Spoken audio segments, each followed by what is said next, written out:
Hello guys, welcome to my channel Ranju Singh fame में आप सबका स्वागत है।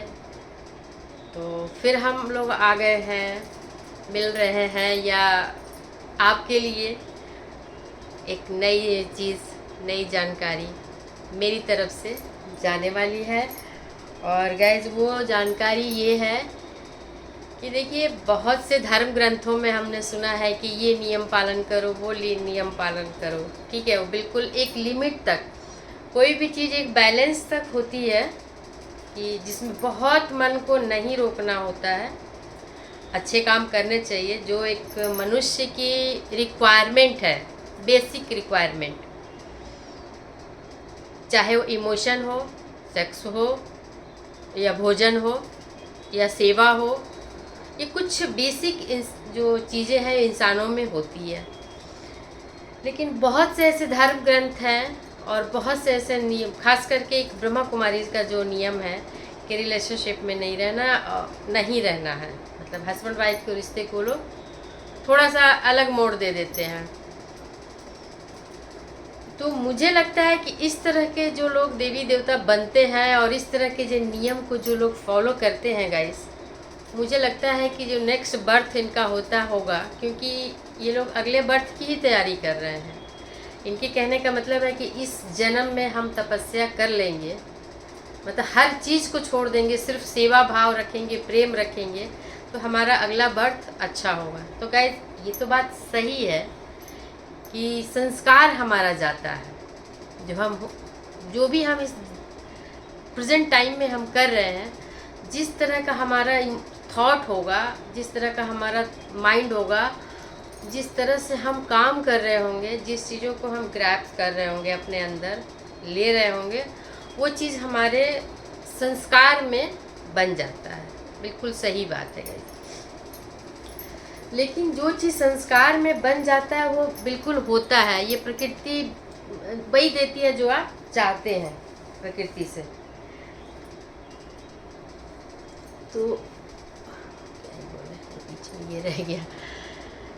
तो अगर आप ज़रूरत से ज़्यादा, अगर मान ले बुरा है, बहुत नॉर्मल चीज़ है, नॉर्मल जीवन शैली है, उसको आप एकदम से ब्रेक लगा देंगे किसी के भी लाइफ में, और वो इंसान या वो सोल सामाजिक दबाव, सामाजिक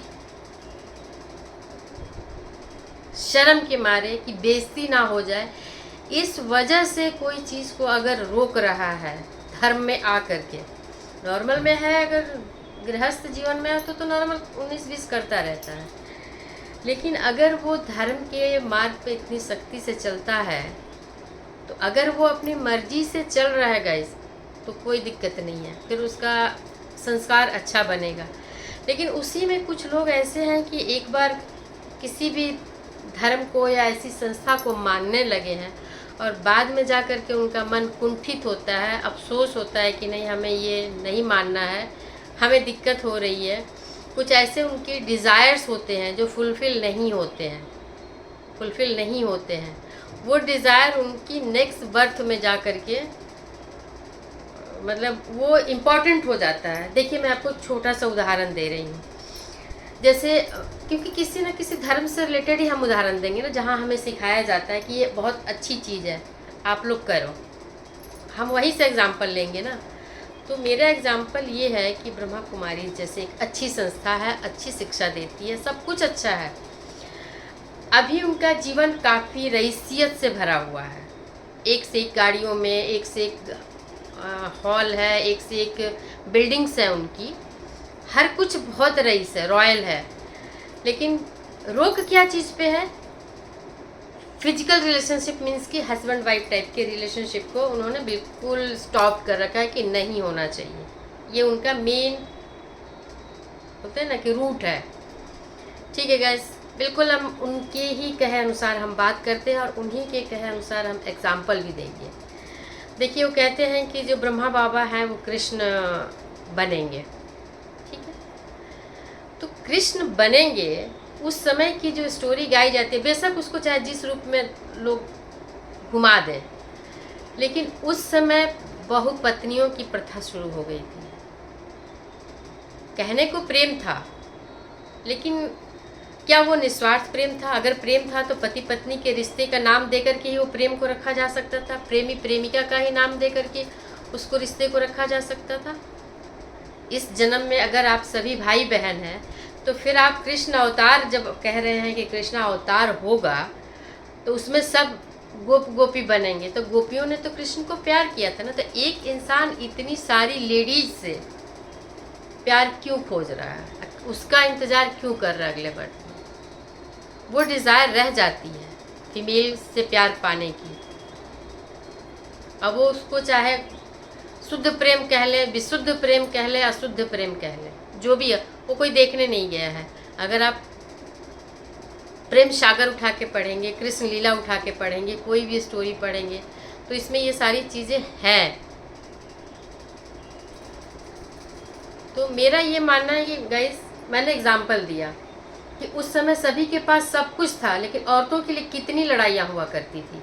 उसको वो लेके भगा के लेके जा रहा है, उससे उसकी शादी हो रही है, उससे नहीं हो रही तो आपस में लड़ाइयाँ शुरू हो रही है, कितने लोग मारे जा रहे थे एक लेडीज औरत के लिए ना। राजकुमारी का नाम दिया गया कि फलाने जगह की राजकुमारी थी।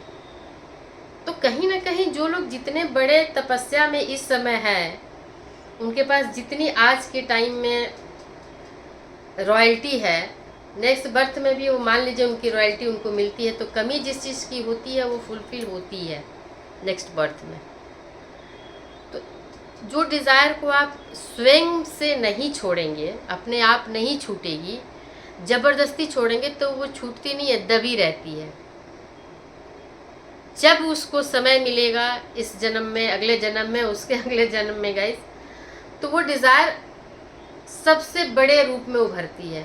सबसे बड़ी डिज़ायर वही होती है उस जन्म के लिए कि यही चाहिए मुझे। देखिए, जो भूखा इंसान इस जन्म में रहता है ना, अगला बर्थ उसका होता है तो वो खाने का शौकीन बहुत होगा। गरीब इंसान होगा, उसको पहनने का नहीं होगा, वो कपड़े का शौकीन बहुत होगा, क्योंकि उसकी डिज़ायर है, आत्मिक इच्छा है कि ये मिले। तो मैं गाइस, इसीलिए मेरा ये मतलब राय है और मेरी अपनी थॉट है कि जीवन को एक बैलेंस से जिया जाए,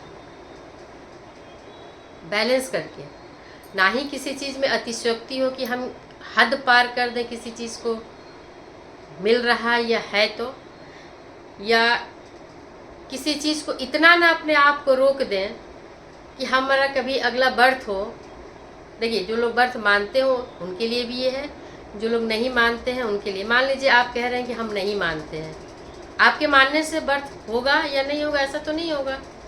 प्रकृति के भी कुछ नियम हैं जो चल रहा है।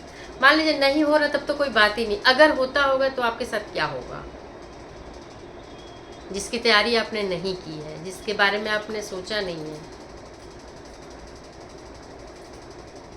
तो मेरा गाइस यही है कि बैलेंस लाइफ होनी चाहिए, किसी भी चीज़ के पीछे बहुत नहीं भागना है। एक मिडिल लाइफ का मतलब है कि जो भी चीज़ है आपके पास, ज़बरदस्ती ना छोड़ना है, ना ज़बरदस्ती उसका यूज़ करना है, या हासिल करने की कोशिश भी नहीं करनी। संतुष्ट और जितना है उसमें ईमानदारी से जीवन जिएंगे तो हमारा नेक्स्ट बर्थ भी ऑटोमेटिक बैलेंस्ड होगा। किसी भी चीज़ को ज़रूरत से ज़्यादा, जैसे कि अब मान लीजिए वहाँ पे है, उनको बहुत सारी रेस्ट्रिक्शंस हैं, अगर उनकी आत्मा उस चीज़ को एक्सेप्ट नहीं कर रही है तो क्या उनके में संस्कार वो आएगा? बोलते हैं ना कि जैसा हम जीवन जिएंगे वैसा हमारा संस्कार बन जाता है। बिल्कुल हम मानते हैं इस बात को, बनता है, लेकिन स्वेच्छा से आप उसको जिएंगे तो ना। ज़बरदस्ती अगर आपके ऊपर कोई फोर्स करके संस्कार बनवा दे, वो संस्कार नहीं चलता है, क्योंकि एक्सेप्टेंस नहीं है उन चीज़ों में। जो लोग एक्सेप्ट करके चल रहे हैं, फिर भी गाइस डिज़ायर रह जाती है। यही डिज़ायर आप स्टोरी देखिए, सतयुग जिसको बोलते हैं, कृष्ण अवतार जब हुआ, उस समय का जो वर्णन किया गया है सिचुएशन, वो कैसा है, किस तरह का सिचुएशन रहा है। क्या औरतें केंद्रित नहीं रह गई थी? केंद्र में औरतें हो गई थी। सारे झगड़े के फसाद वहीं से होती थी, और ज़मीन और लेडीज़, औरतें। आखिर क्यों? जो लोग इस जन्म में लेडीज से दूर रह रहे हैं, अगले जन्म में उसी के लिए मार्क कर रहे हैं। तो ये मैंने दोनों चीज़ों को मिला करके देखा, थोड़ा बहुत पूर्व जन्म और वर्तमान जन्म संस्कार, इन सारी चीज़ों को देखने के बाद मैंने निकाला कि नहीं, बहुत ज़्यादा मन मार के किसी भी चीज़ को नहीं छोड़ना चाहिए या उसका पालन नहीं करना चाहिए। अगर आपका कॉन्शियस, आपका बॉडी, आपका माइंड, आपका सिचुएशन अलाउ करता है तो बिल्कुल आप कीजिए, वो आपका अच्छा संस्कार बनेगा। लेकिन अगर किसी चीज़ को करने का आपका 90% माइंड नहीं है, एक्सेप्टेंस नहीं है, उसको आप कर रहे हैं, तो आपको 180% डबल डिज़ायर होगी नेक्स्ट बर्थ में। इतना ज़बरदस्त नेगेटिव संस्कार बनेगा उस चीज़ को हासिल करने के लिए, क्योंकि आपने स्वेच्छा से नहीं छोड़ा है। मोक्ष किसको बोलते हैं? जो चीज़ जीते जी स्व इच्छा से छूट जाए, उसकी ज़रूरत ना हो, उसकी इच्छा ना हो, उसको मोक्ष बोला जाता है। तो जीते जी अगर मोक्ष पा लिया ना, उसको मोक्ष बोलते हैं। मरने के बाद कहाँ मोक्ष होता है? वो तो डिज़ायर साथ चली जाती है। जो छूट जाता है वो छूट जाता है, जो हमारी डिज़ायर बची होती है वो हमारे साथ जाती है। तो मोक्ष कहाँ हो पाता है? बाय गाइस, देखिएगा, एंजॉय कीजिएगा। अगर कोई सवाल हो कमेंट ज़रूर कीजिएगा। मिलते हैं नेक्स्ट ब्लॉग